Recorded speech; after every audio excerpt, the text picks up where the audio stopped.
So hey Jeff, you're in charge now. What's the word?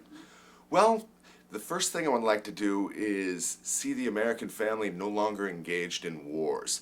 We got a war in Afghanistan, a war in Iraq, and we got a war here at home, the drug war.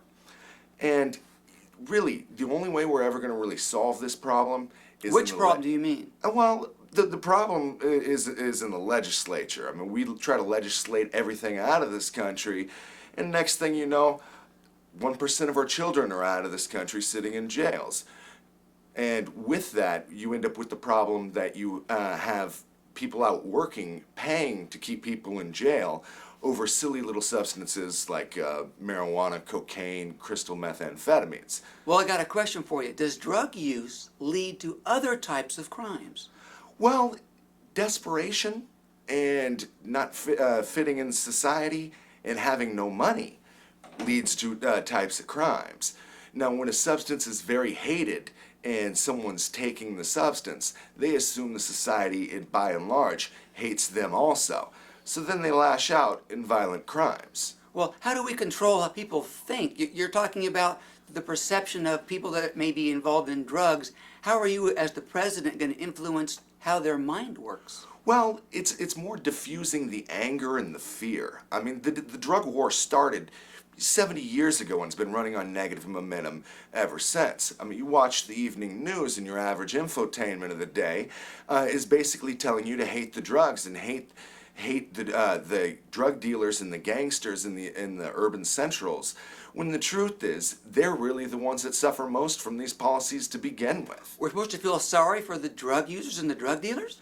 Well, you don't have gangs and you don't have drug dealers until you create a black market. When these laws are legislated in, you're putting shadows in society in which will be filled by people. Any way you want to look at it, you're never going to end the war. Let's assume that drugs are free and everything's dandy. You can go to the local 7-Eleven and get your fix. What about people who are compulsive and overdo it as they do with alcohol? Well, I'm a big proponent of freedom, the freedom of consumption.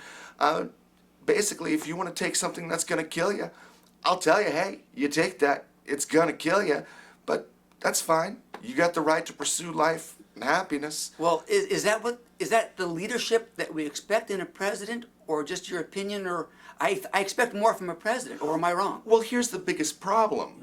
You have people trying to enforce their will on others, and you end up inspiring rebellion. There's a huge difference between saying, don't do drugs, you loser, which you're going to inspire rebellion. And here your drugs, you loser, which is going to inspire self-reflection. And I'd much rather hand somebody the cocaine than have them go into a liquor store, maybe shoot a member of my family because they need $50 to get whatever they need. So basically the first order of business, end the drug war and hope for the best. Is that it? By legalizing all drugs, we could diffuse what the gangs fight over on their territory, their money stream, which is all around drugs. All right. Hey, well, Jeff, we do appreciate being on the show.